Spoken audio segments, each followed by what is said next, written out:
আসসালামু আলাইকুম। আজকে আমি আসছি বগুড়া মহাস্থানগড়ে। তো এখন আপনাদেরকে দেখাবো বগুড়া মহাস্থান, ভিডিওর সাথে থাকুন। সামনে দেখতে পাচ্ছেন একটি পাথর, সেখানে অনেকেই কুসংস্কার বশত এখানে তারা দুধ ঢালে আর কি, জানি না, আল্লাহ তাদেরকে হেদায়েত করুক। তাই এরকমই ছিল, উপরে ছিল, কোনো খুঁটি টুটি কিচ্ছু আছে। সামনে দেখতে পাচ্ছেন হাতি। ভাই, হাতির পিঠে উঠতে কয় টাকা লাগে? হাতির পিঠে জীবনে উঠি নাই, জীবনে প্রথম যদি উঠি। উঠবো? কেমনে উঠবো?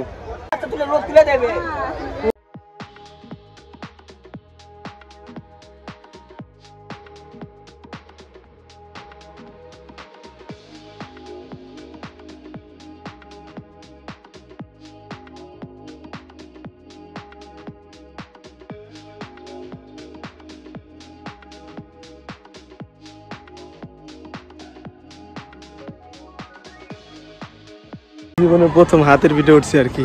আল্লাহ, আমার ভয় করতেছিল অনেক, তারপরে আর কি উঠলাম। তো জীবনের প্রথম, আমার এই 24-25 বছর বয়স হলো, তার ভিতরে এই প্রথম আর কি আমি হাতের পিঠে উঠলাম। আমার থেকে তো হাতিতে 100 টাকা ছাড়া নিবেই না। আমি বললাম যে ভাই টাকা খরচা নাই, তার কারণে আর কি 40 টাকা নিছে। আর এমনিতেই 20 টাকা পিস আর কি নেয়, কিন্তু আমি 40 টাকা দিচ্ছি। এখন যাচ্ছি বসুরাম প্রাসাদে, তারপর যাবো শিলে দেবীর ঘাটে। শিলে দেবী যেখানে গোসল করতো এখানে আর কি। তো বসুরাম প্রাসাদ যেটা, সেটা আমার সামনে আছে, বেশি দূরে না। বিশাল বড় একটা কুয়া, কিন্তু কুয়াটা ময়লা আবর্জনা ভরে গেছে আর কি। চলে আসলাম বসুরাম প্রাসাদ। এখানে তেমন কাউকে পাইলাম না যে এই প্রাসাদের ব্যাপারে কিছু বলতে পারে। কয়েকশো বছর আগের, তার কারণে ইটগুলো মনে হয় খুলে নিছে। চলুন এখন আমি যাব জাদুঘরে। ঐতিহাসিক মহাস্থান জাদুঘরে চলে আসলাম। দরজার ফ্রেম, এটি শেরপুরে পাওয়া গিয়েছিল এবং এটি দেখুন দরজার ফ্রেম 1800 থেকে পাওয়া গেছে এবং শেরপুরে প্রাপ্ত, মানে এটা শেরপুরে পাওয়া গিয়েছিল। মহাস্থান ঘরের জাদুঘরের ভিতর থেকে চলে আসলাম, কিন্তু জাদুঘরে আর কি ভিডিও করতে দেয় নাই, জাদুঘরে ভিডিও করতে দেয়নি, তাই ভিডিও করিও নি। ধানী বুদ্ধর ভাস্কর্য বা মূর্তি আমার সামনে দেখতে পাচ্ছেন, শিবলিঙ্গ। এটা একটি কালো পাথরের ড্রেন আমার সামনে। এখন যেটা দেখছেন সেটা হলো কালো পাথরের সুপ্ত। এইটিকে পাওয়া গেছিল 6ম বা 7ম শতকে। আমি চলে আসলাম জাহাজ ঘাটি বলে, যে জাহাজ ঘাটি। দর্শক, অনেক আশা নিয়ে উপরে আসছিলাম যে জাহাজ ঘাটি দেখবো। হ্যাঁ, তো এদিকে কলার বাগান, এদিকে একটা মাঠ, এই আঙ্কেলে ঘাস তুলতেছে, ঠিক আছে। আর এদিকে মানে ভালো একটু পাহাড়ের মতো আর কি, উঠতে হাঁপায় গেছি। তো জাহাজ গাড়িটা কই খুঁজে পাচ্ছি না। বাগানের সামনে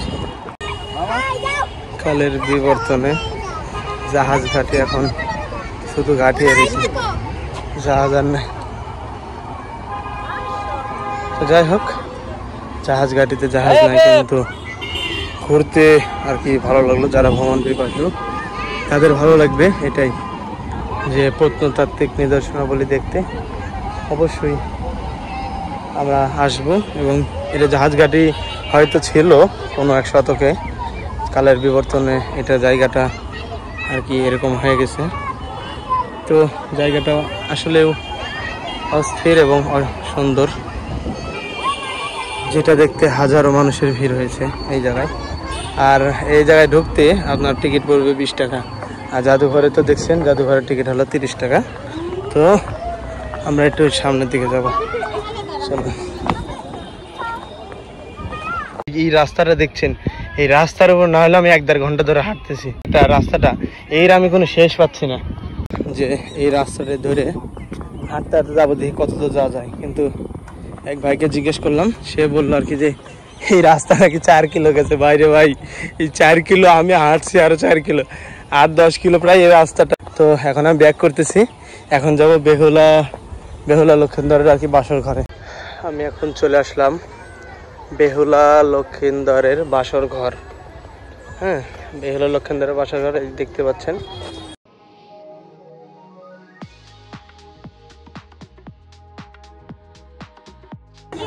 এই দেখুন, এটাই সেই বেহুলা লক্ষণদারের বাসাঘর।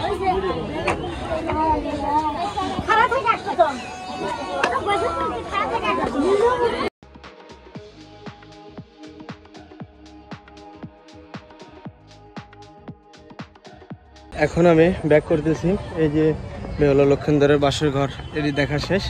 এখন চলে যাবো মাজারের দিকে। আসসালামু আলাইকুম।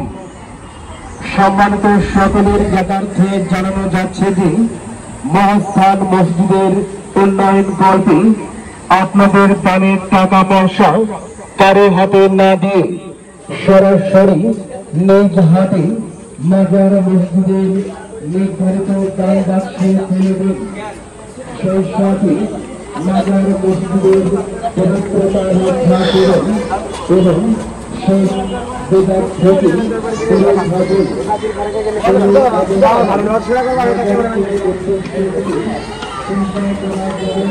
ধন্যবাদ জানাই বগুড়া জেলা প্রশাসককে এবং মাজার মসজিদ কমিটির সদস্যকে, যে তারা বলে দিচ্ছেন যে কেউ যেন মাজারে সেজদা না করে এবং কোনো আগরবাতি মোমবাতি এগুলো কিনে না দেয়, শিরক বিদআত থেকে দূরে থাকুক।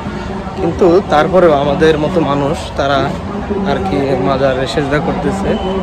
তো অবশ্যই আমরা এই শিরক বিদআত থেকে দূরে থাকবো এবং মাজার থেকে দূরে থাকবো। কিন্তু মাজারে আপনি আসতে পারেন দেখার জন্য শুধু, এছাড়া আর অন্য কোনো কারণে আসতে পারেন না, কোনো নিয়ত করে কোনো কিছু করার জন্য আসতে পারবেন না। তো এখন আমি এখানে ভিডিওটি শেষ করছি। সবাই ভালো থাকবেন, সুস্থ থাকবেন, দেখা হবে পরবর্তী ভিডিওতে।